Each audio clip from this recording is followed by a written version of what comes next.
This story I'm about to tell you can be repeated thousands of times. There's a reason for the agreement, but I want you to see it firsthand. I want you to see the people we are working for. Tolu was born in Nigeria and brought to the United States as a child. She graduated high school with honors, was awarded a full scholarship to one of the nation's top universities. In college, she was a peer counselor, a resident assistant, a volunteer at an abused women's shelter, and a research analyst for the engineering department. Tolu received a bachelor's degree in chemical engineering in 2002. She is unable to work in her field because of her undocumented status. For the past 2.5 years, her misfortune has been our good fortune because she has worked full-time without pay as a volunteer advocating for the passage of the DREAM Act. Tolu? Thank you, Senator Durbin. Thank you for the opportunity to speak here today.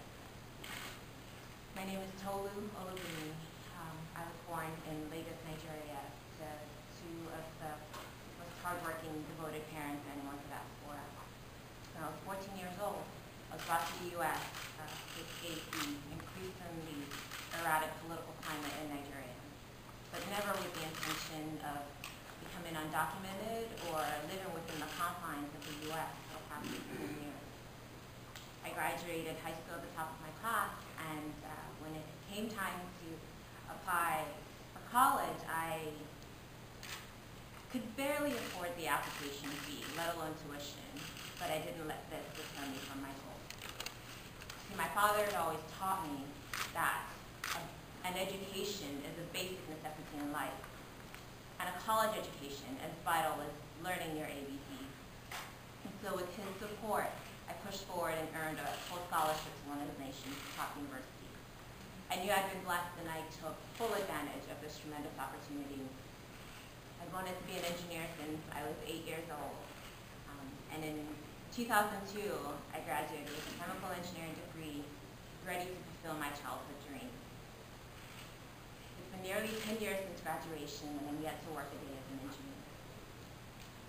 The only thing worse than having your dreams dashed or being rejected by my own country is losing my father and not being able to say goodbye. My father passed away in Nigeria in the fall of 2006. During his last visit to the U.S. in the summer of 2006, I found out that my father often spent days weeping over my situation, not knowing how to help me.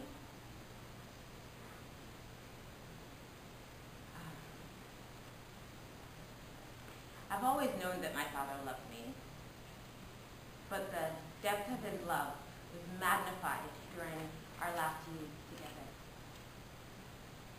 He knew how hard I'd worked to become an engineer and the many dreams I had for my future. He felt my pain as deeply, the pain of my lost dreams as deeply as I did, and so he did the only thing he knew how to do, cry to God on my behalf. It's difficult, nearly impossible to put into words, having to make a choice between saying goodbye to my father and being able to return to the U.S. 3 weeks after my last visit with my father, he passed away, and I didn't get to say goodbye. I didn't get to say goodbye to the best man I've ever known, the one who sacrificed everything to give me and my siblings a shot at a better life. Nor was I able to be there for my mother, who just lost her husband and her best friend. Attending my father's funeral meant being torn away from my friends, family, and the life I've built for the past 16 years. It's been nearly 5 years since he passed away. But his voicemail is still saved, his phone number is still on my phone, his face still so fresh in my heart. And I dream about him often, and I'm still convinced that he'll come visit over the summer like he's done every year since I was 14. Too many young people like me are carrying burdens that we were never meant to carry. I was nearly broken under the weight of my undocumented status.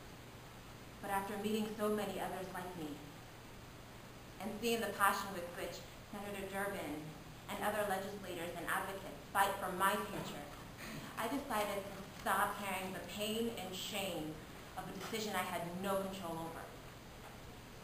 You see, the dreams of my youth have stalled, yes, but my country still needs me.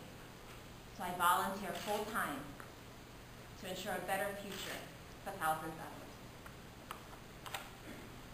Passing the DREAM Act is critically important to me and to so many others. I don't believe that I'm entitled to anything more than this great nation has taught me, that we all have a right to life, liberty, and the pursuit of happiness. Passing the DREAM Act is an excellent first step towards realizing this promise and helping this one young person finally say goodbye to her father. Thank you.